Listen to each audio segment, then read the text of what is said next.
Le informo que tenemos un despliegue a nivel nacional preparado para repeler los golpes aéreos limitados sobre nuestros objetivos vitales con nuestros sistemas de exploración y sistemas de armas antiaéreos.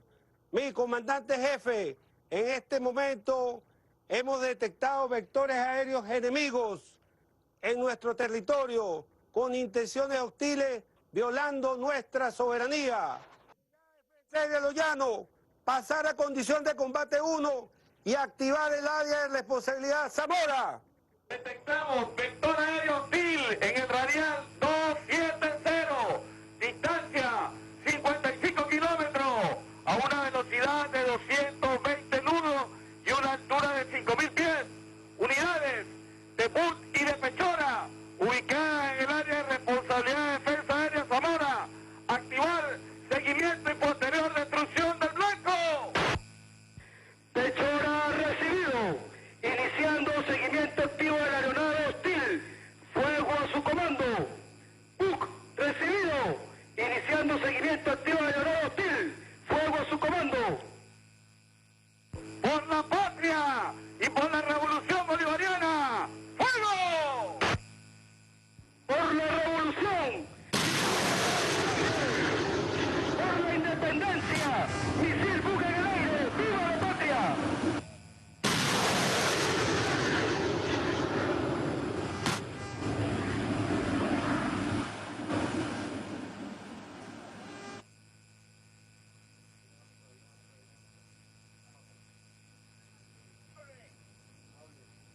Mi mayor general, misión cumplida, blanco destruido y garantizando la inexpugnabilidad de nuestro cielo soberano.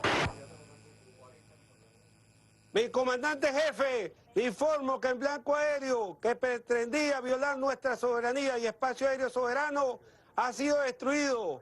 Por la patria, misión cumplida. Comandante. Y era un mosquito, el buen humor, cantando, con buen humor soñando, vamos por toda parte, risas desparramando, por eso la cruzada, riendo a carcajadas, nos llena a todos de optimismo y buen humor, del buen humor. Ajá. Ustedes dirán, bueno, es que no sabe de eso porque él es un civil. Es que parece Radio Rochela, me lo han dicho varios militares. Es que es algo realmente vergonzoso. Pero ¿saben quién viene? ¿Quién viene para Estados Unidos a cantarnos? María Teresa Chacín. De repente, como el niño que se vuelve adolescente. Preparándonos para la visita de María Teresa Chacín a los Estados Unidos y luego viene Soledad Bravo. Bueno, aquí tenemos a Daniel Lara Farías. Después de Daniel Lara tenemos cómo este lunes amanece el Bolívar arrechamente soberano con Gustavo Díaz, director de Doral Today.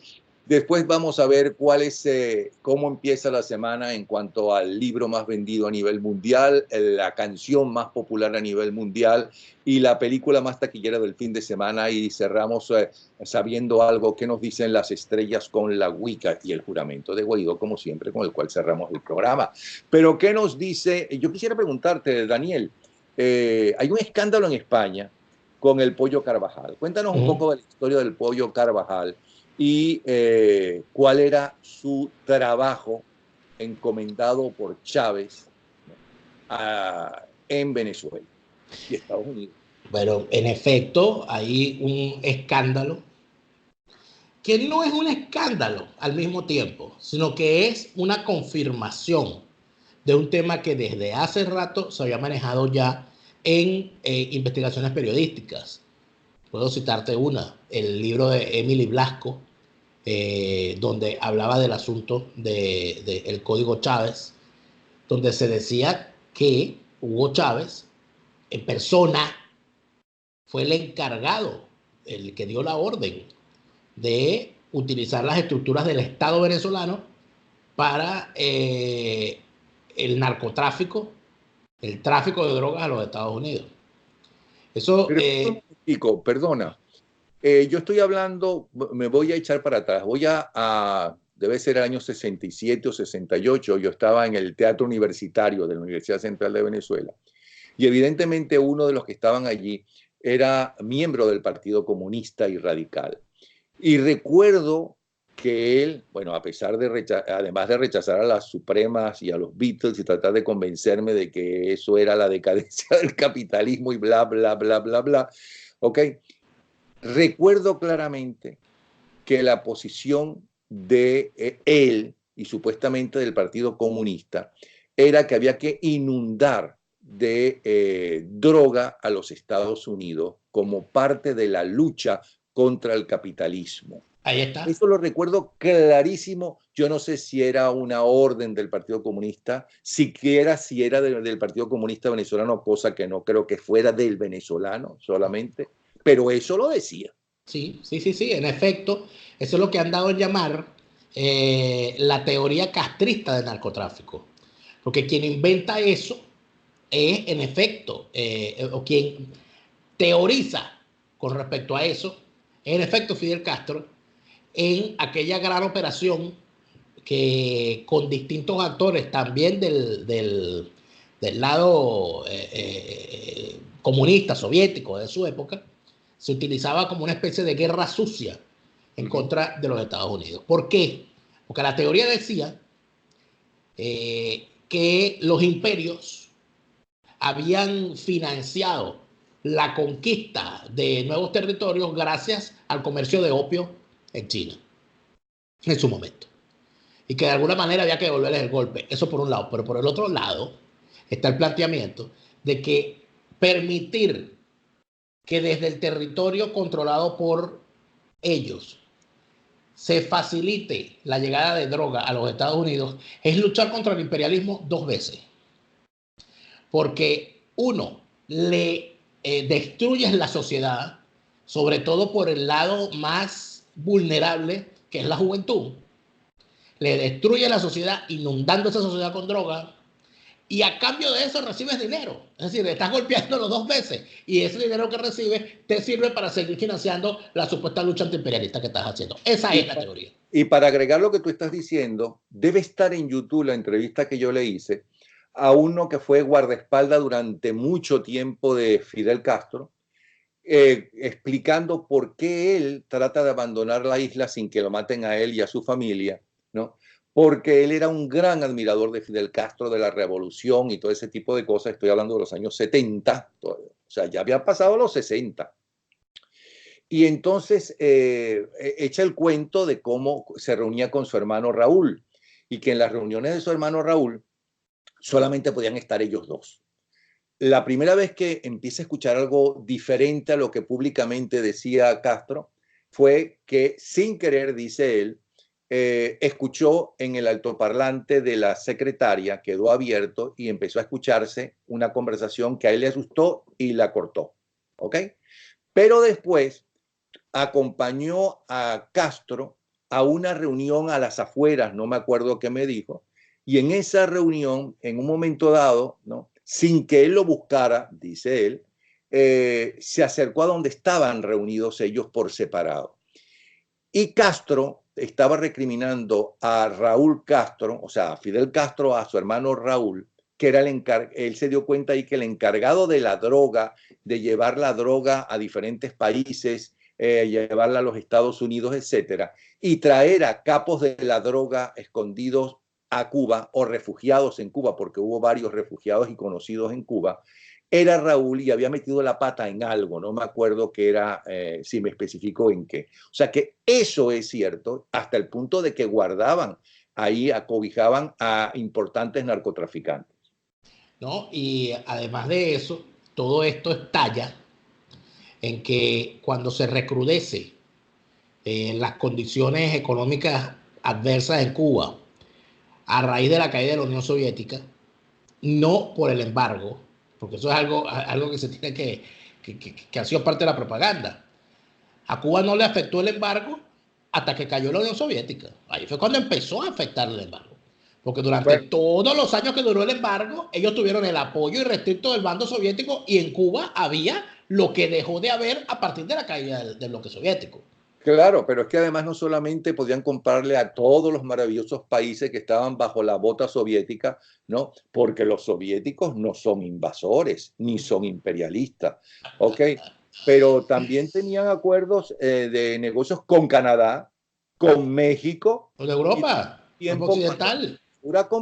con, con México, con Canadá y con Panamá, Es entre correcto. otros. De hecho, cuando recrudece la situación, a partir de la perestroika, fundamentalmente, que empiezan a hacerse las modificaciones económicas y empieza a mermar el asunto, se establece un departamento del Ministerio del Interior que tenía el nombre clave del Departamento de Moneda Convertible. Y ese departamento quedaba en Panamá. Eran unas oficinas comerciales con unas empresas fachadas.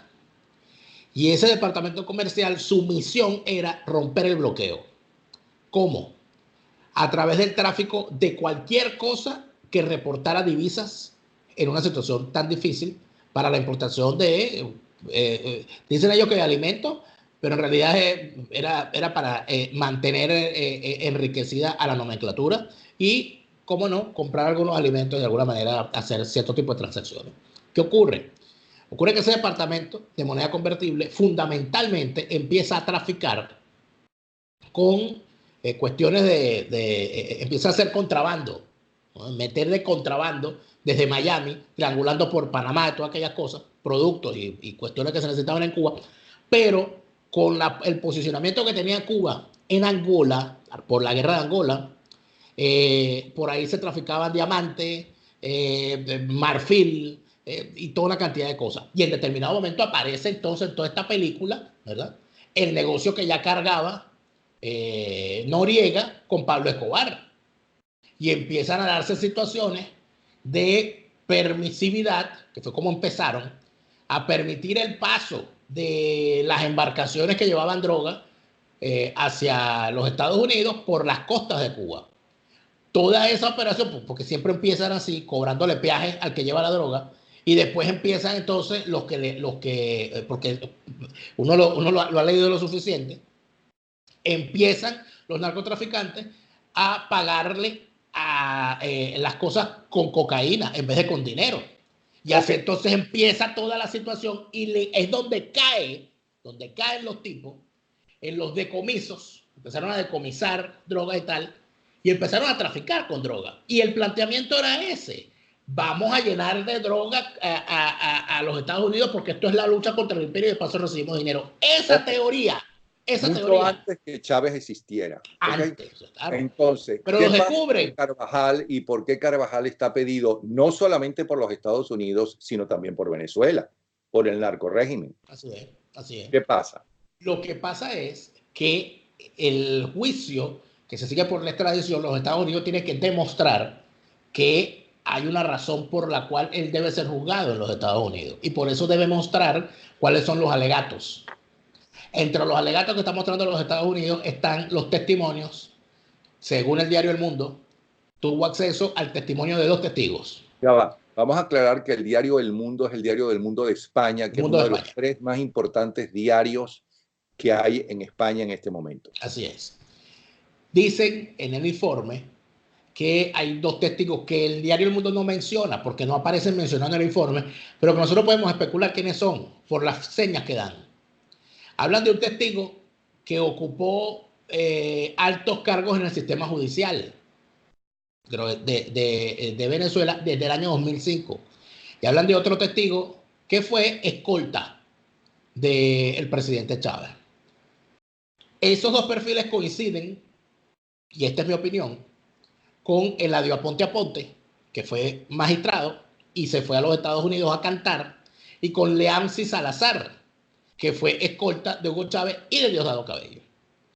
Lo que narran estos 2 personajes es que todo comenzó con una orden que Chávez dio, y con una gran explicación dentro de Miraflores, y en esa reunión estaban, según dicen estos testigos, cada uno por separado, y por eso es que hay argumentos que en la reunión estaban este magistrado, estaba el señor Diosdado Cabello, estaba el Pollo Carvajal, estaba el entonces jefe de la DICIP, que es hoy en día gobernador, que luego fue inclusive ministro de la Defensa, Rangel Silva, y entiendo que estaba también Ramón Rodríguez Chacín y todos estos personajitos que ya los conocemos por todas las acusaciones que hay contra ellos.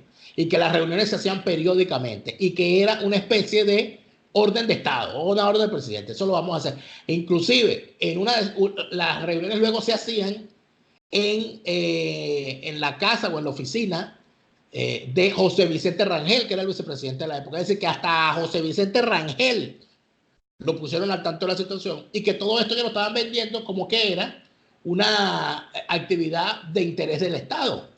Porque además de eso, incluía otro asunto, que es donde está la sustancia política de esto. Si es que acaso ya no hay suficiente desgracia con lo que se ha comentado. Que es que la cocaína era de la FARC. Y a través de esta actividad se estaba obviamente apoyando la actividad de la FARC. Se le estaba permitiendo a la FARC vender su cocaína, ¿verdad?, con participación del Estado venezolano para ayudar a la FARC en su guerra en contra del Estado colombiano. Una cosa revolucionaria, obviamente. Yo creo que si Marx viviera, seguramente diría que, bueno, que los comunistas más grandes del mundo son de estos tipos, ¿no? Porque la revolución del perico, la revolución de la cocaína, son de estos tipos. Entonces, cuando tú ves eso y cuando lo pones en el papel, entonces viene a la mente lo que ya sabemos de Fidel Castro. Que Fidel Castro lo descubrieron en esto, que es lo importante, ¿no? O sea, a Fidel Castro lo descubren en esto, y Fidel Castro, que hay que reconocer su genio para el mal, sin duda alguna, Fidel Castro se lanza la famosa causa número 1, donde le echa la culpa a todos los tipos que siguieron sus órdenes. Excepto a su hermano. Excepto su hermano, ¿no? Que era el jefe, el encargado de eso. Ajá. Claro, que eran los dos grandes encargados, eran el ministro de las Fuerzas Armadas, que era Raúl Castro, y el ministro del Interior, que era José Abrantes. Entonces, como cosa extraña, Fidel Castro logró convencer al mundo, inclusive a los Estados Unidos, de que eso había sido una cuestión que habían hecho todos los jefes, menos su hermano y menos él. Pero el G2 qué malo es en Cuba. Malísimo, ¿verdad? De esas cosas, ¿no? Terrible. Entonces, la causa número 1 se lleva a todos los militares a los cuales y el relato que hay, por cierto, y creo que esto es algo importantísimo para todo el relato, es que hay unos de los involucrados a los cuales fusilaron, empezando por el militar más laureado de la historia militar de Cuba, que era Arnaldo Ochoa.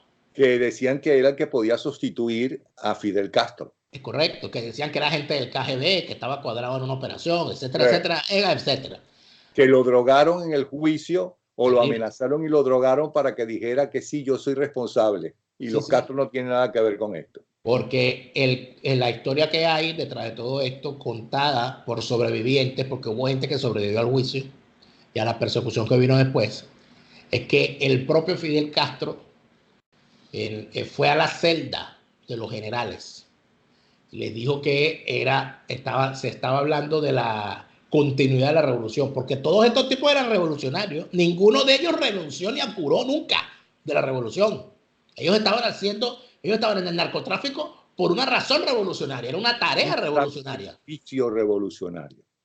En eso, Fidel Castro les dice, y esto lo dice la familia La Guardia, porque acuérdate que estaban los morochos de La Guardia y fusilaron a uno y dejaron vivo al otro. La familia, sobre todo la esposa de Tony de La Guardia, que ha dado varias entrevistas, dijo que a su esposo Fidel Castro lo convenció de que se declarara culpable, de que no involucrara a más nadie, y ese más nadie es obviamente el jefe, y el jefe era Raúl Castro. Claro, que además le prometió que no los iban a fusilar, que no los iban a matar ni iban a tocar a su familia. Así. Y los tipos le creyeron a Fidel por última vez y Fidel los traicionó y los fusiló. Obviamente. Porque la revolución es primero que la vida de los otros. Así es. Ya cuando no sabe esa parte de la historia, es que uno entiende lo que acaba de revelarse con el juicio de la extradición del Pollo Carvajal. Es que esto, cuando se hablaba de que iban a cubanizar Venezuela, en efecto, incluido por el lado de la teoría castrista del narcotráfico. Ahora, tú sabes lo que a mí más me llamó la atención de este reportaje, que creo que es algo que no solamente que se involucra a las Fuerzas Armadas en esto, no solamente que se involucra al director de inteligencia militar en esto, no solamente es que se traiciona al país poniendo el Estado al servicio del narcotráfico y además de eso utilizando las estructuras del Estado que deberían ser para defendernos de la actividad del narcotráfico, la ponen al servicio del narcotráfico. Es que dentro de todas las cosas que aparecen en los alegatos es que se utilizó la estructura económica de PDVSA para el trasiego del dinero, para la legitimación de capitales y hacerle llegar los recursos a la gente de la FARC. Es decir, que usaron PDVSA como empresa fachada para lavar el dinero del narcotráfico y legitimarlo. ¿De qué estamos hablando aquí entonces?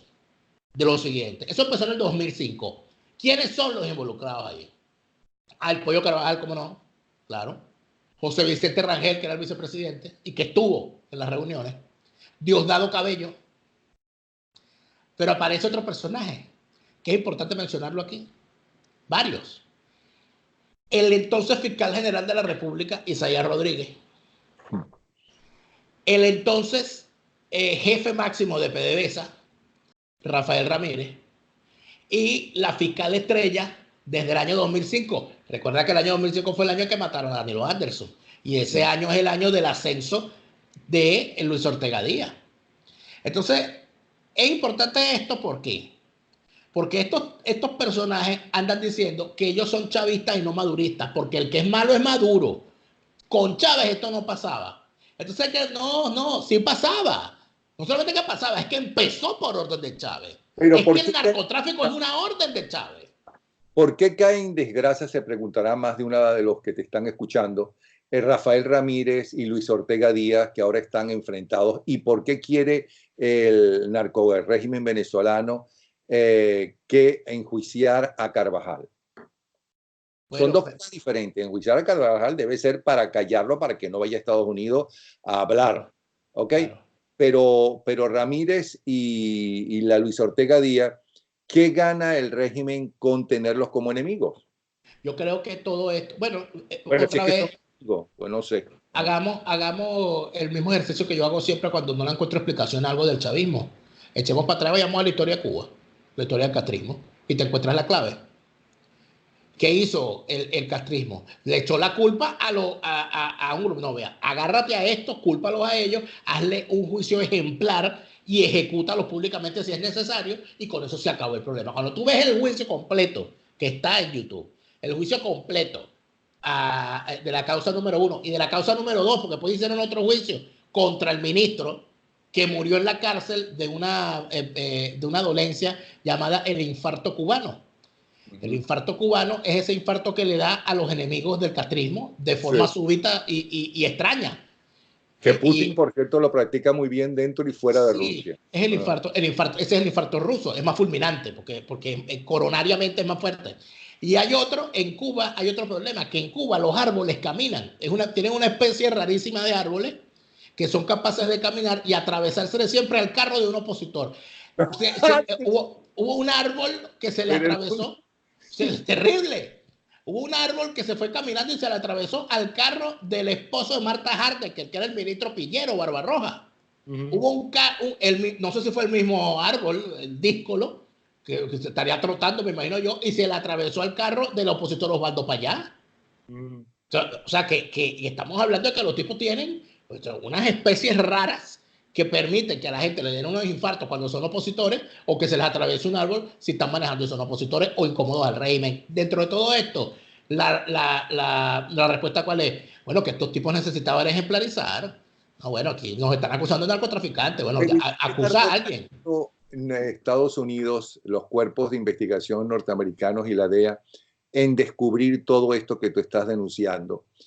No la parte de Fidel Castro, que ya estaba denunciada y aparentemente no les importaba, porque ahí está Fidel Castro, ¿no? Y está Raúl Castro. Bueno, Fidel Castro ya sigue en Cuba, pero debajo tierra. ¿Cómo se llama? Se murió, no vuelve. ¿Por qué no tardó tanto en explotar lo de Venezuela? Tú sabes que yo creo que es que el tema del narcotráfico es un tema difícil para los Estados Unidos, porque fíjate que las cifras recientes, los informes recientes que hay con respecto al tema del consumo de drogas que va más allá de las drogas ilegales. Es que en los Estados Unidos hay un pequeño problema con el tema de las medicinas, tú lo sabes que estás allá, que hay la gran mayoría de los calmantes de las medicinas tienen un alto contenido de opiáceos y por esa razón hay un alto consumo de... No, ya tienen el problema de la gran cantidad de drogadictos que hay, que tú no le puedes quitar la droga de la noche a la mañana, porque se forma, se queman el país. Lo que ya ocurrió, Claro, la droga, lo que ya ocurrió, Napoleón, recuerda lo que era el gran problema que hubo en los Estados Unidos, y aquí la historia siempre es importante, porque cuando se hace la lucha contra la droga y se derrotan a los carteles mexicanos que introducían sobre todo marihuana y cocaína al territorio de los Estados Unidos en aviones, con el Señor de los Cielos y todas estas cosas, a principios o a mediados de los 80 se da una situación importantísima en los Estados Unidos en los principales conos urbanos, fundamentalmente en Nueva York, en Los Ángeles, creo que en Nueva York y Los Ángeles fue la cosa más fuerte, y en Chicago, que fue en la aparición, como cae la oferta de las drogas recreativas más consumidas, aparece el crack, y el consumo de crack disparó los índices de criminalidad y de violencia en los principales conos urbanos de los Estados Unidos, hasta el punto de que eso se refleja en los productos culturales que los Estados Unidos en aquel momento tenía. Cuando tú revisas lo que había en la televisión de los Estados Unidos en los años 80, que había, fue el reino de las series policiales. Y cuando se empieza a poner en la mente del mundo que Nueva York era una ciudad peligrosísima, que el metro de Nueva York era zona roja, y porque los mismos norteamericanos, a través de sus productos culturales, películas, series, televisión, etcétera, te lo decían, que bueno, que la cosa estaba horrible, vinculada fundamentalmente al consumo de drogas. Cuando eso además te produce, o sea, porque todo esto está concatenado, una situación desde el punto de vista político, que es que empiezan a aparecer los gendarmes políticos. El más conocido, Rudolph Giuliani. Cuando aparece Rudolph Giuliani en Nueva York, a establecer una política de tolerancia cero hacia los pequeños delitos para poder ponerle coto a la situación. Pero eso coincide con el regreso de la cocaína, con el reinado de Pablo Escobar. Entonces, la situación no es fácil, porque tú tienes que combatir la droga, pero tienes el problema del consumo y de la adicción. Tienes el problema de que la sociedad de los Estados Unidos, la sociedad occidental, bueno, la sociedad occidental ha normalizado el consumo de droga y de alguna manera no ha entendido, y debería empezar a entenderlo, que detrás del consumidor de la droga, que está en su derecho de meterse lo que le dé la gana, detrás de cada consumidor hay un productor, hay un traficante y hay una banda criminal. Cuando eso se entienda... El apoyo de las grandes bandas criminales en la distribución de gente con mucho poder en el país. Muy arriba, porque si no es imposible que la distribución de la droga sea tan eficaz o más inclusive que productos legales como puede ser la Coca-Cola, la Pepsi-Cola, etc. No puede ser que la distribución de la droga lo consigas en todas partes, de todas las ciudades, de todos los rincones, sin tener un apoyo fuerte, importante. Y eso entonces te lleva a cuáles han sido a la primera gran conclusión desde el punto de vista con todo este tema, que es que la guerra contra las drogas ha sido el gran fracaso de las políticas de los Estados Unidos de los últimos 40 años. O sea, la guerra contra las drogas la han perdido. O sea, es un fracaso más grande que la guerra de Vietnam. Porque lamentablemente no la han ganado. Es que solamente te tienes que pasear por lo que son sus canciones y las series de moda para darte cuenta que el consumo de droga está normalizado y no han logrado derrotar. No solamente no han logrado derrotar, sino que ponte a contar, o sea, saca la cuenta de lo que ha ocurrido en América Latina desde la extracción, desde la invasión a Panamá y la extracción de Manuel Antonio Noriega. ¿Qué ha pasado en todo ese periodo? Se ha acabado con los narcorregímenes, con un narcorrégimen. Se ha multiplicado la situación. Se acabó con, Okay. con Pablo Escobar y mira por dónde vamos. Y caemos en lo que está pasando con el pollo Carvajal. Eso quería volver a caer. Que esto debería ser un escándalo monumental en Venezuela. O sea, aquí se está ventilando que el régimen venezolano se montó en la actividad del narcotráfico como una acción política en contra de los Estados Unidos y en contra de Colombia. Y es mentira, porque no nos van a poder mentir, es imposible que nos digan esto, que no se supo esto durante todos estos años. Entonces la gran pregunta es, ¿por qué a Hugo Chávez se le permitió hacer esto? Si tenían la información. ¿Por qué se permitieron todas estas cosas? ¿Por qué se hicieron? ¿Es que acaso la DEA no sabía lo que estaba ocurriendo? Ah, bueno, que fueron expulsados de Venezuela en su momento. Sí lo fueron. Pero ¿por qué nunca se ha ventilado? ¿Y por qué se les permitió? ¿Por qué Barack Obama se dio la mano con Hugo Chávez a sabiendas las agencias de inteligencia que Hugo Chávez era un capo del narcotráfico y que el chavismo era una organización criminal? O sea, ¿por qué tanta tolerancia durante tanto tiempo? O sea, que el escándalo es monumental. Porque el chavismo llegó a donde llegó gracias a la complacencia internacional, gracias a la complicidad de mucha gente. Aquí se hicieron de la vista gorda durante muchísimos años. Aquí se le permitía a Hugo Chávez entrar como Pedro por su casa en toda Centroamérica con la chequera financiando campañas electorales. Aquí se le permitía a la Cancillería venezolana comprar los votos en organismos internacionales con la chequera de PDVSA, que entonces ahora con esto estamos viendo que hablar de la chequera de PDVSA es hablar de la chequera de la cocaína. El principal producto de exportación entonces de PDVSA no era la gasolina ni los derivados del petróleo, es que era también el narcotráfico. Entonces, Pero a mí me da la impresión que en Estados Unidos no es como se vende, ¿no? Y te voy a dar un ejemplo de ahora mismo. Hay un escándalo mundial, hay expresidentes presos, otros acusados, ¿no? Por el escándalo de Odebrecht. Eso pasaba en todos los países de América, menos en Estados Unidos. Sí, cómo no. Sobre todo en Miami, que tú ves en las construcciones de Miami, la gran mayoría, esos potes que te ponen y dicen Odebrecht. Ahora, 2019, es que empiezan las investigaciones, ¿no?, sobre Odebrecht y su trabajo de justamente de compra y de dar dinero ilegal, ¿no?, a dirigentes políticos. Ahora es que está empezando, dirigentes políticos, y además está empezando solamente en Miami. A mí me da la impresión que es como todo mucho más lento. ¿Qué dices tú a eso? no, es que además de ser lento, es que hay otra situación inocultable de paso. Todas las comisiones pagadas en todos los países por el escándalo de Brecht eran en dólares. Por tanto, estoy 95% seguro de que todo ese dinero de alguna manera pasó por el sistema financiero de los Estados Unidos. Entonces, ¿cómo es eso que los Estados Unidos, para abrirle la cuenta a unos humildes mortales como tú y como yo, nos hacen pasar por todas las verificaciones del caso para abrir una pinche cuenta ahí donde uno va a manejar que si el pago del Netflix y el pago del Spotify, pero entonces llega un tipo que es político en un país y te abre una cuenta para meter $100,000 al mes? ¿Cómo se llama eso? O sea, ¿cómo nos explican eso? Esto que está ocurriendo con el sistema bancario, esta cosa que le pasó ahorita a Mr. Víctor Vargas Irauquín con el banco en Panamá y con el banco en Curazao. Es que ahora es que se van a enterar que aquí que las islas del Caribe y Panamá son centros internacionales de legitimación de capitales. Y que todo ese poco de gente tiene bancos allí desde hace años para hacer toda clase de marramucia para quien sea, al mejor postor, para el corrupto rojo y para el corrupto azul. Todo eso ya se sabe, pero ¿por qué crees que pasa? Yo creo que es que el dinero no tiene amigo ni doliente. O sea, aquí bueno, llegaron unos reales, llegaron.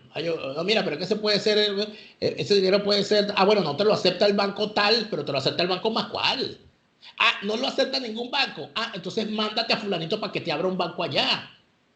Y entonces ese fulanito abrió un banco en Panamá y él se acepta los reales. Ya está, se salvó el problema.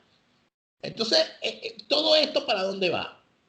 Todo esto va a la línea de flotación de la credibilidad de las instituciones internacionales en materia de legitimación de capitales, en materia de lucha contra el narcotráfico. Sí, pero también es verdad que en los últimos años, ¿no?, hay un mayor chequeo, ¿no?, y empiezan a haber sanciones graves a muchos bancos. Inclusive hubo un escándalo en el propio Alemania con uno de esos bancos. También eso es verdad, cosa que antes por lo menos no salía a la luz pública. Sí, pero el problema es, Napoleón, que desde hace mucho tiempo se cree, y eso no, inclusive no lo escuchaba, yo no recuerdo haberlo dicho jamás, pero sí recuerdo haberlo escuchado. Pero es que la corrupción no mata. El corrupto es corrupto, un sinvergüenza y tal, pero la corrupción no mata. No, la corrupción sí mata. Porque lo que está matando en Venezuela a la gente de hambre, de falta de medicina y todo lo demás, es la corrupción de todos estos años, de unos bandidos que se agarraron al sistema cambiario para hacer falsas importaciones y llevarse los dólares preferenciales que le vendían a 10 bolívares para venderlos en el mercado negro a 200. Entonces no me digan que la corrupción no mata, porque si algo ha hecho la corrupción en el chavismo todos estos años es matar a un gentío.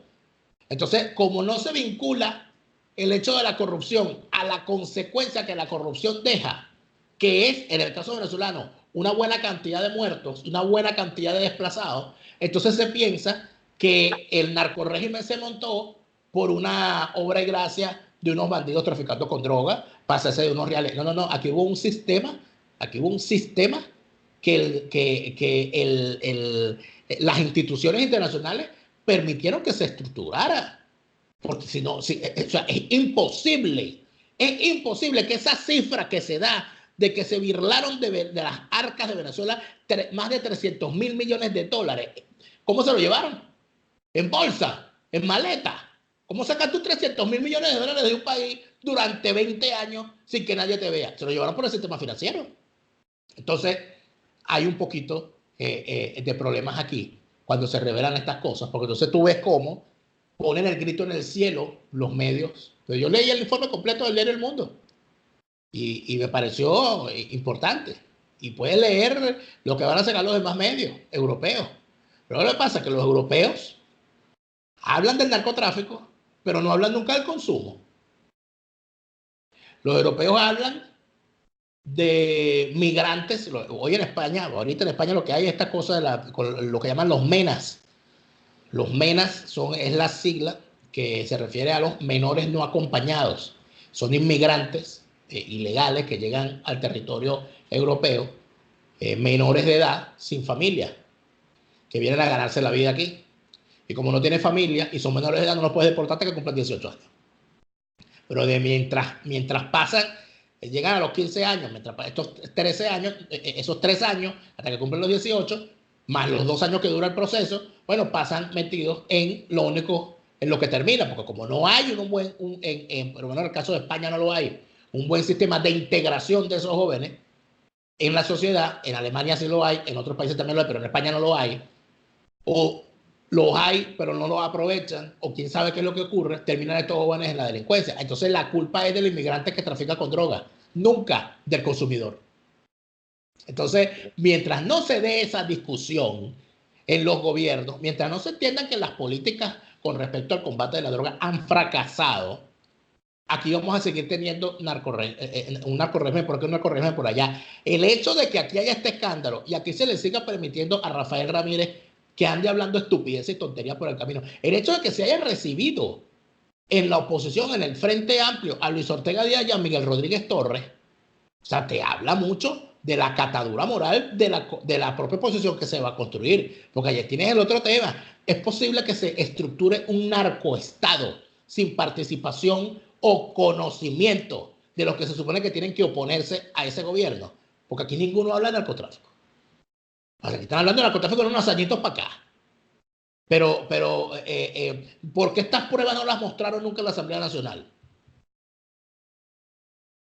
La gran pregunta. Bueno, Daniel, gracias.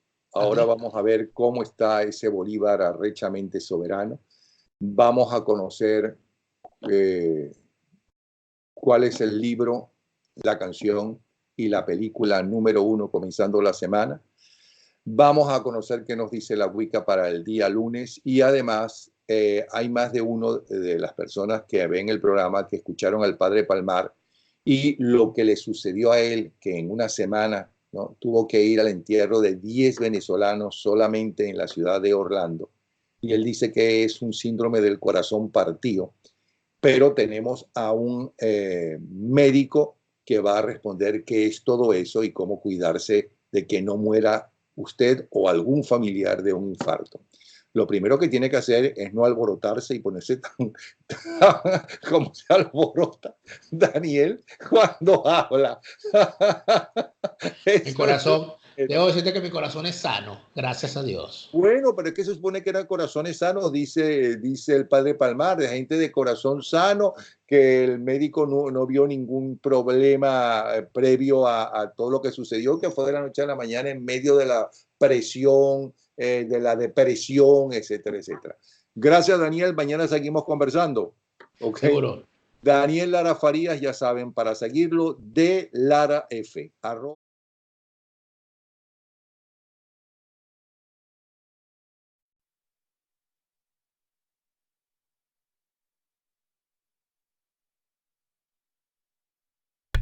Caramba, perdona Gustavo, quedaste con la boca abierta, no me extraña por todas las denuncias de Daniel Lara Faría, quedaste congelado. Perdona, vamos a ver si mañana tenemos más suerte y esperemos que entonces Alfredo Churión no esté con la boca abierta. Adelante, Alfredo. Saludos amigos, soy Alfredo Churión desde Portage, Michigan, para llevarle como es habitual el top one de la literatura, de la pantalla grande y de la música. Mi Twitter, Alfredo Churión D, @Alfredo Churión D. Me acompaña Magdo Manico en la filmación, montaje y edición de este segmento. Tenemos en libros Christine Feehan con su libro Dark Illusion, Ilusión Oscura, ocupa el tercer lugar. Es el libro 33 de la saga de los carpatianos, los que habitan en los Cárpatos, esa cordillera ubicada entre Rumania y Checoslovaquia. Un mago y un viejo guerrero deben detener una amenaza contra todos los carpatianos. El número 2 está ocupado por la señora Delia Owens, nuevamente con su Where the Crowd Sings. Ya más nada que decir sobre este interesante libro. Y el número 1 se llama Vendetta in Death, algo así como Venganza en Muerte. Libro 49 de la saga Death, Muerte, de J.D. Rowe, la escritora que también escribe novelas románticas bajo su propio nombre, Nora Roberts. En la taquilla, los buenos muchachos, Good Boys, llegan a los $67 millones recaudados. Muy buena cifra para una película con un presupuesto de solo 20 millones. En el número 2, Angel Has Fallen, un ángel ha caído, con 53.5 millones recaudados. Y el número 1 de la taquilla para esta semana lo ocupa la terrorífica It, Chapter 2, Eso, parte 2. 91 millones en taquilla, la historia del malvado payaso Pennywise, quien regresa 27 años después para aterrorizar al pueblo de Derry, en Maine. Disfruten un poquito de esta película y no se asusten. This meeting of the Losers Club has officially begun. We can do this, but we have to stick together.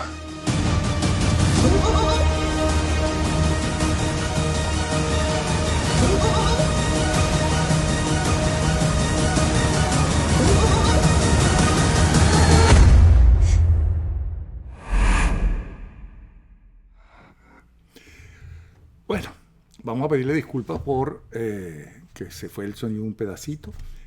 Tratamos de hacer lo mejor posible, ¿no? Estamos haciendo todo sin fines de lucro, solamente para llevarles comentarios importantes sobre lo que está sucediendo, especialmente en Venezuela y en buena parte de América Latina. Bueno, nos decía el padre Palmar el otro día en el programa, y hubo mucho comentario alrededor de eso, que él tuvo que en una semana ir a 10 funerales de venezolanos que, según la propia familia, la última vez que fueron al médico no tenía ningún problema en el corazón. Él habla de el corazón partido, como la canción aquella, y que un país y unos habitantes que no estaban acostumbrados a salir de su país por las malas, es decir, por una enorme necesidad, ¿no? Porque una cosa es salir a buscar un nuevo mundo, ¿cómo se llama?, proponiéndoselo uno y poder regresar, y otra cosa es salir obligado por el hambre, por la falta de medicinas y demás. Que eso le causa una enorme y profunda tristeza y depresión, y que eso, según cree el padre Palmar, es lo que hace que los venezolanos dentro y fuera del país, en una proporción demasiado alta, estén muriendo de infartos al corazón. Eso también nos preocupó a nosotros, y le pedimos al doctor José Cisneros, que como saben es habitué en el programa, que nos hablara detalladamente de eso, que le hablara a usted y que nos hablara a nosotros. Por lo tanto, aquí lo tienen. Es bien conocida la relación que hay entre el estrés, la angustia, las preocupaciones y la aparición súbita de enfermedad cardiovascular. Sin embargo, más importante que el estrés es la contribución que la dieta y el sedentarismo hacen al desarrollo de la enfermedad coronaria, que es quizás la principal causante de las enfermedades cardiovasculares, en particular el infarto al miocardio. Sin descontar pues aquellos procesos que afectan más bien el control eléctrico del corazón, las famosas arritmias de diferente etiología, y también por supuesto la enfermedad propia del miocardio, las miocardiopatías, bien sea parasitarias como la de Chagas, o bien sea congestiva u otros factores inflamatorios que en un momento dado pueden afectar al músculo cardíaco y reducir su capacidad de bombeo. Decir que necesariamente el estrés es el causante de la enfermedad cardiovascular es un poquito limitante a la hora de entender el fenómeno, porque lo que pasa es que este proceso se toma mucho tiempo en desarrollarse, las arterias toman tiempo en taparse, el músculo va perdiendo contractilidad, etcétera, y los trastornos de ritmo, de tal manera de que la muerte súbita de un paciente que hasta ayer no tenía riesgo alguno de enfermedad coronaria y hoy muere de un infarto de miocardio es algo extremadamente poco frecuente.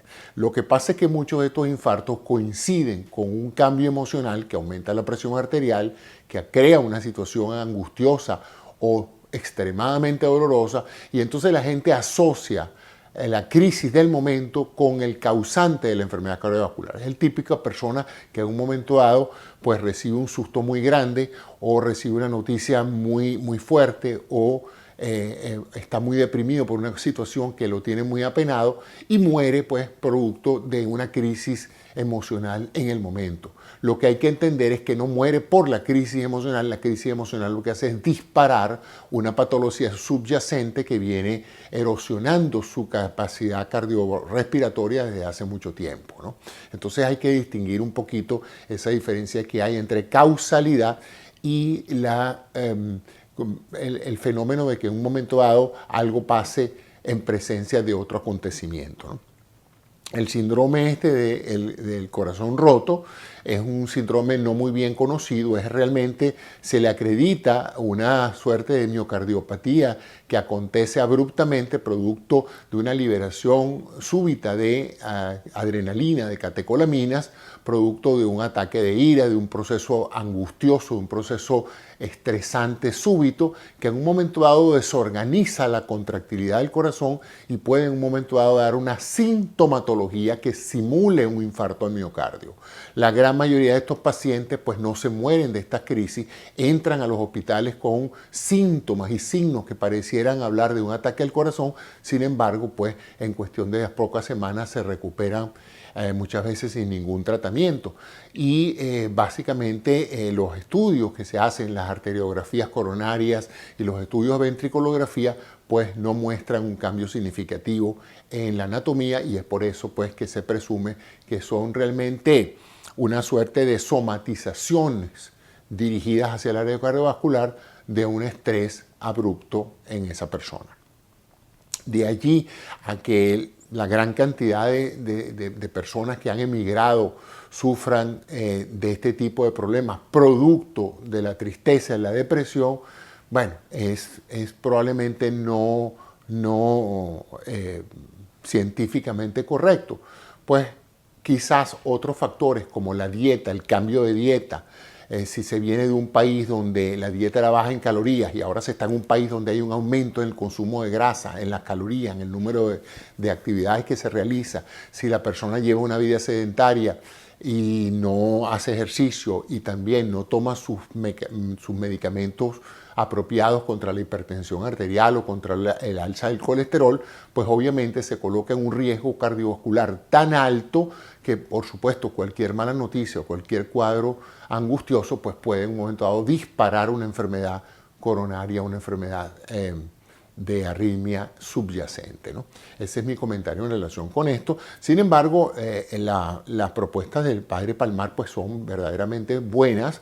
Es verdad, hay que reducir el estrés diario porque eso tiene un impacto sobre la presión arterial y reduce pues un poco la calidad de vida de las personas. En términos de la prevención del infarto, lo principal es el control dietético. Incluso la gente piensa que hacer ejercicio, si usted tiene una muy mala dieta, usted puede hacer todo el ejercicio que quiera, caminar todo lo que quiera y aún así está bajo un alto riesgo de enfermedad coronaria. De tal manera que lo más importante es que usted controle su dieta, coma cada vez menos y lleve una dieta más balanceada y acuda al médico para que si usted tiene hipertensión o tiene una alteración de los lípidos en sangre, de las grasas en sangre, se ponga bajo tratamiento para reducir su riesgo cardiovascular, sobre todo también si hay una diabetes o hay obesidad subyacente. Entonces, más importante que otros factores que tienen que ver con el estrés es lo que está relacionado con la dieta, el sedentarismo, el control del peso y obviamente la parte del estrés. Vivimos con estrés, la situación de emigrar es sumamente estresante, la situación de lo que está pasando con Venezuela es realmente penoso para muchos, pero el ser humano está preparado para esto y muchísimo más. La experiencia de los campos de concentración nazi, de la experiencia de gente que ha pasado horrores tremendos durante las guerras, demuestran que la resiliencia del ser humano es extremadamente alta. Así es que si estas muertes están ocurriendo en forma importante en la comunidad venezolana en el exilio, habría que explorar otras razones por las cuales esto puede estar afectando el alto riesgo de tener este tipo de patología y probablemente lo que está ocurriendo es que consecuencialmente estas crisis se producen en el medio de una mala noticia, de una crisis depresiva, pero estas no realmente terminan siendo las causantes de estas enfermedades que ponen en peligro la vida de los venezolanos dentro y fuera del país también. Hola, Napoleón. Para el lunes 16 de septiembre, las energías se recaen sobre el nudo de la maternidad, que nos hace referencia a los lazos de unión profunda que se verán atacados por fuerzas que van a buscar la desunión. Por lo tanto, veremos cómo las uniones o los compromisos se rompen. Los elementales nos advierten que si intentas levantar una piedra más grande que tú, solo vas a lograr que te caiga encima. Y es que muchas veces no son las grandes cosas las que derrumban nuestros planes. Vamos ahora con los signos y comenzamos con Tauro, que está dejando pasar las oportunidades porque siempre piensa que su éxito depende de otros y entonces se siente limitado. Virgo, se avecinan cambios fuertes y situaciones tensas. Trabaja desde la calma. Capricornio, debes asumir los compromisos ya o sentirás mucha presión por parte de terceros y las cosas se van a complicar más.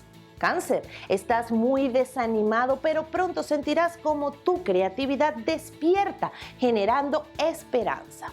Escorpio, intentas avanzar, pero tienes muchas cargas. Es hora de pedir ayuda. Piscis, sabes qué hay que hacer, pero no tienes fuerza. Es un momento de elecciones complicadas. Aries, pareces bipolar. Pasas de la alegría a la agresividad con mucha facilidad. Cálmate. Géminis, los cambios rápidos te van a llevar a actuar de forma impulsiva. Eso sí, llega dinerito. Leo, estás malgastando tus energías en cosas banales. Concéntrate en lo importante. Libra, estás manejando las situaciones complicadas muy mal. Y es que tienes tu acostumbrada creatividad muy bloqueada. Calma. Sagitario, sal de esa actitud de mártir y verás cómo muchas cosas buenas aparecen para ti. Acuario, te aferras al pasado, pero ahí no hay nada para ti. Mejor dedícale toda esa energía al presente y al futuro. Palabra de bruja. Me pueden encontrar en Twitter como @VirginiaEscobar o en Instagram como @WiccaReencarnada. El lunes regresamos con las energías y los signos. ¡Feliz fin de semana! ¡Juro!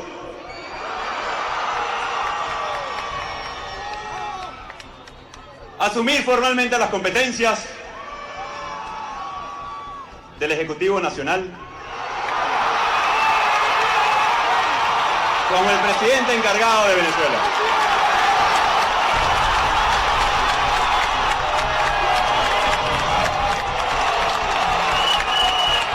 Para lograr el cese de la usurpación, un gobierno de transición y tener elecciones libres.